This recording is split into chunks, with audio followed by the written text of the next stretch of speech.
I'm just doing a quick water run, cleaning run through this still now. It's all set up. So you've got the pumper connected in here, and then it goes down into my completed condenser, the Parrot, and you can see over here, put my inlet that I've ended up soldering in with the hose couplings. This one is the inlet.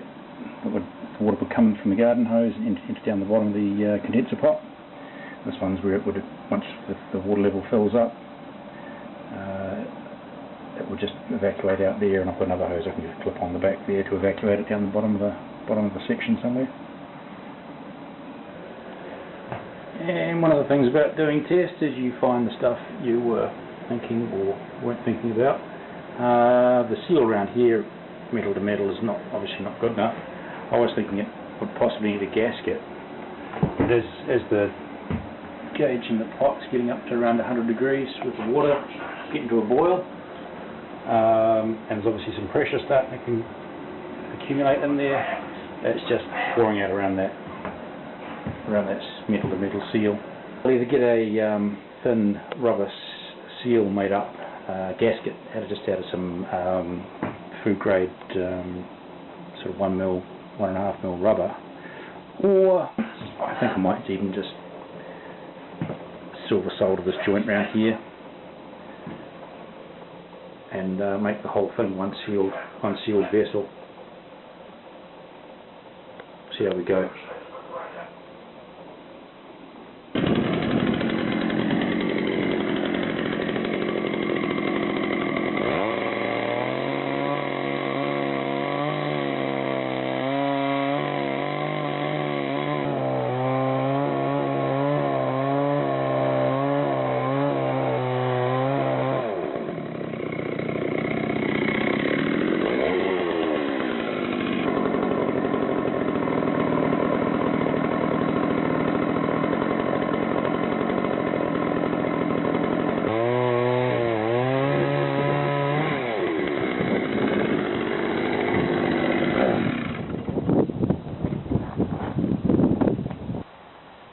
One thing I'd forgotten all about in my haste to start distilling today was a table, or something to put the still on.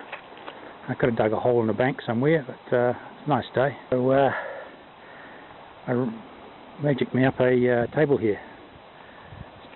Found a couple of stumps up the back, trimmed them to size, found some old planks. It's pretty rustic. I did scrape the chicken poo off the boards before I nailed them together, but that should do. The main thing, as you can see I've levelled it here, is exactly that, having your condenser level. If your condenser coil isn't level, and you've got a big sort of traditional condenser like I've built, you're going to have areas where the distilled alcohol won't flow evenly down that coil. It could back up and cause a pocket and back pressure and may not flow nicely. Which you definitely don't want. You just want that stuff to trickle down that coil unimpeded. What I'm doing at the moment is just making up a quick connector that goes from the output from my still head straight to my condenser, bypasses the doubler.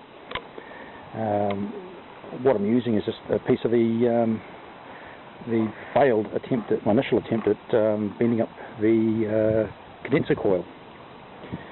All I'm doing is pounding this drift down the centre of the tube to open it up and then flare it slightly on the end, and then putting in one of the tri-clamp ferrules. They just basically slide down with a bit of gentle love from the mallet there into the flayed pipe. Those drifters are a really handy tool if you're doing any kind of plumbing sort of still making work. And then I'll just clean this up and silver solder the end of it, and I've got a nice custom-made connector that fits perfectly with the angles and everything between the still head and the condenser. Got my little mate come to help me.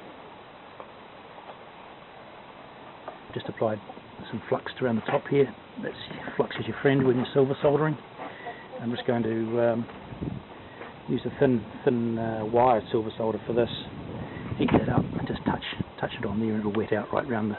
I've got plenty of flux on there. It'll wet out right round the outside and give me a couple of really good joints there. So this is the connector all cleaned up.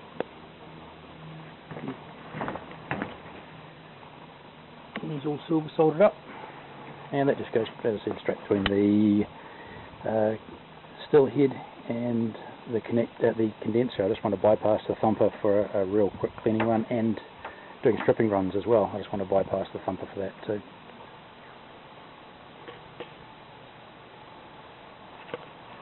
So doing a cleaning run now, and just got water in here. Loaded it up. I've got condenser, really quite murky garden tap water running through there, trickling in the back there, and the waste just trickling away down the hill there, and nothing coming out of the parrot yet, obviously. The temperature's slowly gone up. It was about 20 degrees when I started. It's jumped up about 20 degrees increased now. Got a 3 burner gas ring under the still kettle, and yeah, water's going to come out of the still head there. The condensed water vapour condense in here, come out in the parrot, and it'll just run through and clean anything out of there that I haven't already cleaned out. Give this thing a good boil. So far I haven't seen any more leaks. I've ended up silver soldering the copper top of the kettle onto the stainless steel bottom. I checked out getting a gasket made up, or getting material for a thin food grade gasket that I could then cut on a laser cutter at work, and that was well over $100. So a $20 stick of silver solder, and the next minute the kettle's all one piece now, which I probably should have done in the first place instead of messing around. Chicken sandwich! Well, she's up to 100 degrees. Just when the water's starting to boil off, way above where our alcohol will be boiling off. And since you're down here, we've got a nice little puddle underneath our parrot. The parrot's overflowing. That's where the alcometer would normally be inserted down here, and it'll be bobbing away there and giving us a reading of what alcohol by volume the liquor that's coming off there would be at. And she's just dripping out of there quite nicely. Look. The whole thing about this is dipping your hand into here. She's warm on the top. You go down the depth of your hand and you start feeling it colder and colder and colder. So that condenser's doing its job.